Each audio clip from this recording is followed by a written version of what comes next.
අයිබෝවන් මේ වීඩියෝ එකකින් මම තවත් මේ personal finance case study එක discuss කරන්න බලාපොරොත්තු වෙනවා. පළවෙනි දේ කියන්න ඕන මේ මම කියන දේවල් as it is use කරන්න එපා. right? ඒක පොඩ්ඩක් ඕගොල්ලන්ට කියන්නේ options කිහිපයක් තමයි දෙන්නේ මේක ඒ විදිහට scan කරලා බලලා. right? ඉතින් මේක මේ free කියන එකක් මම දන්න විදිහට මගේ experience එකෙන්. right? ඒක හරිද වැරදිද කියලා බලන එක ඔයගොල්ලෝගේ වැඩක් ඒක. අපි පොඩ්ඩක් මේක ස්ටඩි කරලා බලමු මොකක්ද දැන් මෙයාගේ ප්‍රශ්නේ කියන එක. හරි. I'm 31 years old and married with no kids. I have a degree in IT but I'm unable to work hard in programming stuff because I have been suffering from chronic migraine, right? For over 10 years and this affected my personal life and education heavily. I went to many doctors over the years and for eye checkups but nothing worked, right?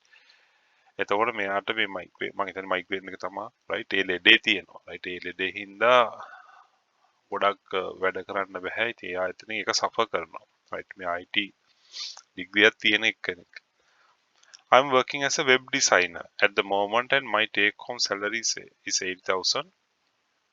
My work experience is 7 years.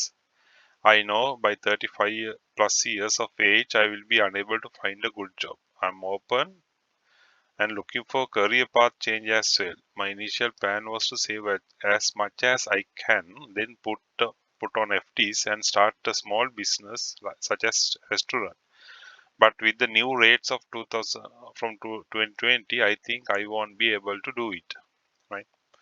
I have a house to live and have 7 million savings in FDs, which I earned from my job over the years. Average interest rate is 7% at the moment. Since I'm married now, I don't think I can save much hereafter. I have invested 300,000 in the share market. I always live below my means. I just want a simple life. I'm looking to create a stable passive income for me after 40 years.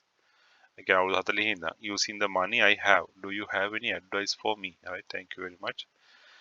හරි මෙහෙමයි දැන් මෙයාගේ ප්‍රශ්නේ බලන්නකෝ දැන් එයාගේ take home එකක් තියෙන 80,000 එයා web designer කෙනෙක් right අවුරුදු 7ක experience තියෙනවා දැන් මමත් මේ industry එකේ ඉන්න හින්දා right මම කියන්න ඔය industry එකේ මේ තියෙන ප්‍රශ්නයක් IT industry කියන්නේ අනිත් industry වගේ නෙමෙයි 55 වෙනකන් job එකක් කරන්න පුළුවන්ද කියලා sure නැහැ right maximum 50 right දැන් අවුරුදු 35 කියන කතාව හරි right 35 years වෙනකොට IT graduate කෙනෙක් ටෙක්නිකල් පැත්තෙන් නම් ආකිටෙක්ට් වගේ පැත්තකට ගිහිල්ලා ඉන්න ඕන රයිට් මැනේජ්මන්ට් පැත්තට වගේ යනවා නම් එයා මොකක් හරි මැනේජ්මන්ට් පාත් එකකට එන්ටර් වෙලා තියෙන්න ඕන මොකද ඒ ඒජ් එක වෙනකොට ඒ ලෙවල් එකට අචීව් කරලා තියෙන්න ඕන ලයිෆ් එකේ එහෙම නැති වුණොත් ජොබ් එකක් හොයාගන්න අමාරුයි මොකද දැන් මම හයර් කරනකොට උනත් පුළුවන් තරම් යං කට්ටිය ගන්න බලන්න. මොකද යං කට්ටියගේ එනර්ජි එක තියෙනවා ලේටස්ට් ටෙක්නොලොජි එක දන්නවා. අපි කල්චර් ස්ටාෆ් කල්චර් එකට ෆිට වෙන්න බලන්න ඕන. රයිට්. අන්න ඒ වගේ කාරණා ගොඩක් බලනවා. එතකොට over 35 40 කෙනෙක් ඉංජිනේර් කෙනෙක් විදිහට අරගෙන ගන්න බෑ. රයිට්. මොකද මේ ඉන්ඩස්ට්‍රි එක ෆාස්ට් චේන්ජ් වෙනවා. ඉතින් ඔය ප්‍රශ්නේ හරි. රයිට්. ඉතින් දැන් මෙහෙමද දැන් මම නම් ෆ්‍රෙෂර්ස් ලට දෙනවා 120 130 වගේ right මෙතන දැන් ඔයා කරන්න වෙබ් ඩිසයිනින් හින්දා දැන් ප්‍රශ්නකුත් තියෙනවා right දැන් වෙබ් ඩෙවලොප්මන්ට් පැත්තට කොහොම ස්කිල් එකක් තියෙනවද දන්නේ දැන් වෙබ් ඩිසයිනින් උනත් දැන් ටූල් ඩෙවලොප් වෙනවා normal කෙනෙකුට උනත් එච්චර HTML knowledge එකක් නැතුව මේක කරගන්න පුළුවන් තත්යකට හරි ඉතින් එතන වාගේ එහෙම ප්‍රශ්නයක් තියෙනවා ප්‍රශ්නේ හරියට හඳුනාගෙන තියෙනවා. ඒක වඩා වැදගත් වෙනවා. right? එතකොට ඔයාට 7 million FD තියෙනවා ගෙදර ඉන්ට house එක තියෙනවා. right? මම දන්නවා වගේ අනිත් expenses මොනවද කියන එක. right? ඔයා expecting kids. එතකොට දැන් තමයි ඔයාගේ life එකේ expenses පටන් ගන්න කාලය. right? ඔයා married. ඊට පස්සේ ඔයාට kids ලා එනවා. kids education එක බලන්න ඕන. right? ඊට පස්සේ ඔයාගේ parents ලා ගැන මොකුත් කියලා නැහැ. එතන තියෙන responsibilities කොහොමද කියලා. ඔයාට තව siblings ලා ඉන්නවා නම් ඒ responsibility share කරගන්න එහෙම ප්‍රශ්නයක් නැහැ. එහෙම නැති වුණොත් ඒ වගේ එතනත් responsibility එකක් ඔයාට එන්න තියෙනවා. right? දැන් අපි මෙතන worst scenario එකට plan කරමු. ඔයාට hard work කරන්න බැරි ප්‍රශ්නකුත් තියෙනවා. right? එතකොට යන එක. දැන් මේ ෂෙයා මාකට් එකට එන්න කලින් ඔයා ප්ලෑන් කරලා තියෙනවා ඒ කරියර් චේන්ජ් එකක් right. එතකොට ඔයා එක්ක මොකක් හරි බිස්නස් එකක් යනවා කියලා දෙන එක්සැම්පල් එකක් අද රෙස්ටුරන්ට් කියලා. දැන් මම මෙහෙම දෙයක් තියෙනවා right. දැන් ඔයා මොකක් හරි බිස්නස් එකකට යනවා නම් ඒ බිස්නස් අයිඩියා එක ඉන්වෙස්ටිගේට් කරලා එතන ඒක දැම්ම පටන් ගන්න චුට්ට right. ඔයාගේ ජොබ් එක කරන ගමන් ඒක වෙනම ටයිම් එක ඇලොකේට් කරලා ඒක කරගන්න බලන්න. හරි. එතකොට දැන් එහෙම කරගන්න දැන් මම නම් දකින්න ඔයාට ස්කිල් එක තියෙන IT පැත්තේ හින්දා IT පැත්තේ උන හරි කරගන්න පුළුවන්. ඔයාට ෆ්‍රීලාන්ස් කරගන්න පුළුවන්. ෆ්‍රීලාන්ස් දැන් Fiverr හරි ඒතර Upwork හරි ඕන තරම් සයිට්ස් තියෙනවා. එහෙම බිල්ඩ් අප් කරගන්න පුළුවන්. right. එහෙම නැත්නම් ඔයාගේ ස්කිල් එකෙන් ඔයාට වෙනම ක්ලයන්ට් බේස් එකක් හදාගෙන try එකක් දෙන්න පුළුවන්. right. දැන් ඔයාට වුණත් ඔයාගේ ක්‍රියේෂන්ස් දාලා දැන් 50,000 විතරයි බ්ලූ හොස්ට් වගේ එකට සයිට් එකක් හදාන්න. right. your own සයිට් එකක් හදාගෙන ඒක මාකට් කරන්න පුළුවන්. ඒකෙන් ක්ලයන්ට්ස්ලා අල්ලගන්න පුළුවන්. තේරුණාද? එහෙම වැඩ කරන්න පුළුවන්. මොකද මෙතන ඔයාට ඇක්වයර් කරගත්ත ස්කිල් එකක් තියෙනවා. ඔයා අලුතෙන් මේ දෙයක් යන්න නැතුව ඒ ස්කිල් එක try කරන්න. මොකද ඒකෙන් සක්සස් වෙච්ච කට්ටිය ඕන තරම් ඉන්නවා. ෆ්‍රීලාන්ස් කරලා දැන් දැන් අපිත් එක්ක මයිත් එක්ක මේ කමියුනිටි එක මේ channel එක බලන කට්ටියත් ඉන්නවා. මේ Upwork වගේ තැන්වල හොඳ මේ රේටින් ගත්ත කට්ටිය. right. ඒ වගේ කට්ටියන් හෙල්ප් එකක් ගන්න පුළුවන්. අනිත් එක ජොබ් එක කරන ගම ඔයාලට පුළුවන් නම් ක්ලයන්ට්ස්ලා කීප දෙනෙක් එක්ක වෙනම රිලේෂන්ෂිප් එකක් බිල්ඩ් කරගන්න. PR එකක් හදාගෙන එතනින් ගන්න පුළුවන්. තේරුණාද? මං කියන ඔයාට එතන යන්න පුළුවන් අයිඩියාස් ටික. හැබැයි ඔයා ඒ ඔක්කොම අමතක කරලා වෙනම තැනකට යන්න හිතාන ඉන්නවනම් මේ අපි දැන් හිතමු වගේ රෙස්ටුරන්ට් එක්සැම්පල් එක ගන්න. right. ඒකට ලොකු කැපිටල් එකක් ස්පෙන්ඩ් කරන්න එපා ඉනිෂියලි. right. මොකද ඔයාට එහෙම කැපිටල් එකක් ස්පෙන්ඩ් කරලා ඒ කැපිටල් එක ලොස් කර ගැනීමේ ඔයාට මේ රිස්ක් කැපැසිටි එක නැහැනේ. ඒ ලොස් වෙන කැපිටල් එක ආයෙ ඇක්වයර් කරගන්න chance එකක් නැහැ. තේරුණාද? ඒතකොට less capital එකකින් යන්න පුළුවන්. මොනවද කියලා බලන්න. රෙස්ටුරන්ට් එකක් උනත් දානවා නම් ඔයා මොකක් හරි ප්ලේස් එක රෙන්ට් එකට අරගෙන පුළුවන් නම් ඒක දාන්න තියෙන බඩු ටික රෙන්ට් එකට ගන්න බලන්න. තේරුණාද? එතකොට ඒක මාස 3ක් හරි 4ක් හරි ගියොත් ඒක හරියට ගියේ නැත්තම් right. ඔයාට ලොකු loss එකක් නැහැ right. ඒ බඩු ටිකත් ඔයා ගත්ත රෙන්ට් එකට ගත්ත බඩු ටිකක් තියෙන ඒක ඔයාට අපෝ දෙන්න පුළුවන්. තේරුණාද? අන්න ඒ වගේ හිතන්න. මොකද හුඟක් කට්ටිය වරද්දා ගන්න තැනක් තමයි. ඒ කියන්නේ මිනිස්සු රිස්ක් එකක් ගන්න ඕන. රිස්ක් එකක් අරන් ගිහලා එතනින් එහාට ගිහලා ජොබ් එකක් කරන් මේ බිස්නස් එකක් පටන් ගන්න. හැබැයි බිස්නස් පටන්ගෙන හැමෝම සක්සස් වෙන්නේ. සක්සස් වෙන කට්ටියක් ඉන්නවා. නමුත් එතකොට ඒ ඉනිෂියල් කරන කැපිටල් එක ලොකු කැපිටල් මේකකට යන්න එපා. ඒ කැපිටල් එක්ස්පෙන්ඩිචර් එක හරියට අමාරුයි දරා ගන්න. right. ඒ ලොස් එක ඇබ්සෝබ් කරගන්න. ඉතින් ලෙස් කැපිටල් එකකින් යන්න පුළුවන් දෙයක් හිතා ගන්න. දැන් මම නිකන් කිව්වේ ඔයා ඒව හිතලා නැත්තම් right. දැන් ඊට පස්සේ ගමුකෝ මේ FD සිනාරියෝ එකට දැන් ඔයාට 7 ගෙදර ප්‍රශ්නයක් නැහැ. ඒතකොට දැන් රෙන්ට් ඉන්කම් එතන මොකුත් එන්නේ නැහැ right. හැබැයි දැන් තියෙන රේට් එකත් එක්ක තියෙන ඉන්ෆ්ලේෂන් එකත් එක්ක මේක ඕල්මෝස්ට් 0 වගේ. හරි. FD දාන්න නැතුව ඔයාට යන්න පුළුවන් ඩිබෙන්චර්ස් වලට. ඒක ඊට එක හයි රේට් එකක් තියෙනවා. ෂෙයා මාකට් එක මම නම් කියන්නේ මේ දැන් වුණත් මේ අපේ මාකට් එක අන්ඩර් වැලියුඩ් තව ගොඩාක් දුර යන්න පුළුවන් මාකට් එකක්. right.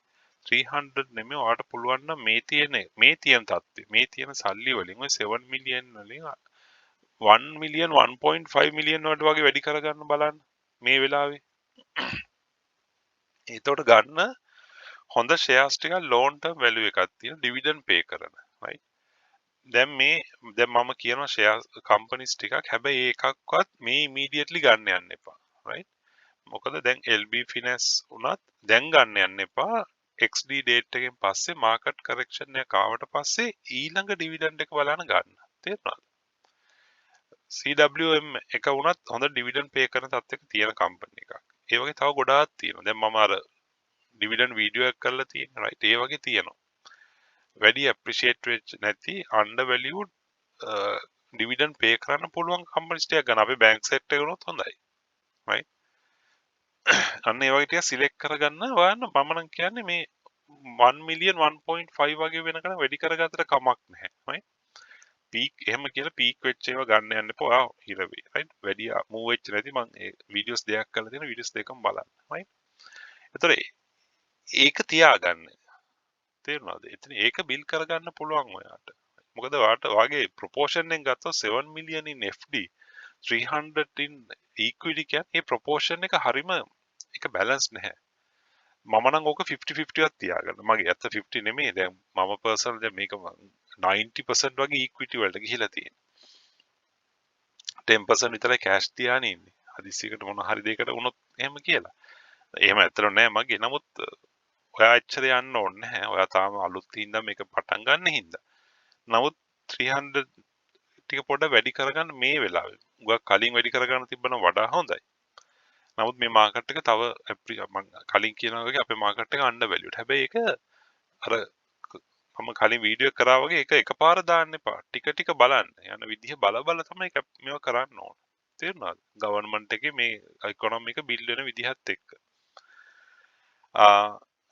අනිත් එක තමයි I always live below by means right simple life. ඒක අපි හැමෝම කරන්න ඕන දෙයක්. අනවශ්‍ය විදිහට මේ ප්‍රශ්න ගොඩක් දාගෙන ඒවට ලයිබිලිටිස් හදාගෙන යනවට වඩා සිම්පල් ලයිෆ් එක කියපුවම මේක තමයි වෙන්නේ රයිට් නිකන් ක්‍රෙඩිට් කාඩ් වල ස්පෙන්ඩ් කරගෙන අපේ ලයිෆ් එක අපි නිකන් මේ අපි ලයිෆ් එක අපිට සිම්පල් විදිහට යන්න ඕන මේ අනිත් තව එක්කෙනෙක්වත් නිකන් මේ ඒගොල්ලොන්ට පේන්න අපි ලයිෆ් එක ස්පෙන්ඩ් කරලා වැඩක් නැහැ රයිට් ඔයා කරන වැඩේ හරි නමුත් ඔයා පොඩ්ඩක් ප්ලෑන් කරන්න ඕනේ ඉස්සරහට එන්න පුළුවන් කෑෂ් ෆ්ලෝ ඉෂුස් ටික especially kids right kids growing kids education එතකොට meal උනත් වැඩි තේරුණාද එතකොට ඒ කෑෂ් එක එන්න plan කරගන්න right මම නම් කියන්නේ ඔයාලට පුළුවන් නම් ඔයාගේ web design පැත්තේ ඔයාලට පොඩ්ඩක් area එකකට business එකකට opportunities check කරන්න ඒක තමයි හොඳම දේ right සම්පූර්ණ වෙනස් දෙයක් යන්න නැතුව මීට අමතරව පුළුවන් ඔයා සම්පූර්ණ කැමති නැත්නම් ඔයාගේ තියෙන ලෙඩෙත් එක්ක මානසික සහනයකුත් එක්ක යන්න පුළුවන් නම් පොඩි ලෑන්ඩ් එකක් ගන්න. right මං කියන්නේ කොහේ හරි මං කියන්නේ දුරක. right දුරක ඔයාට පර්චේස් 20ක් 30ක් වුණත් ගන්න පුළුවන් නම් ඒ පොඩි ඉඩවල් වල හදන්න පුළුවන් තියෙන එක ඇග්‍රි කරන්න පුළුවන්. right ඒවා YouTube එකේ ඕන තරම් තියෙන හොයා ගන්න පුළුවන්. අන්න ඒ වගේ එකට යොමු වෙන්න පුළුවන් නම් හොඳයි. right ඒ වගේ ලෑන්ඩ් එකක් කොහරි බලනවනම් ඔයා බලන්න ඔයාගේ අවුට් ස්ටේෂන් වල ඔයාගේ රිලේෂන් වල කවුරු හරි ඉන්නවනම් ඒ කිට්ටුව ගන්න පුළුවන් නම් ලේසියි. ඒතකොට ඔයාට පර්සනලි හැම වෙලේම විසිට් කරන්න ඕනේ. රිලේෂන් කෙනෙක් හරි කවුරු හරි කෙනෙකුට චුට්ටක් බලන්න කියන්න පුළුවන්.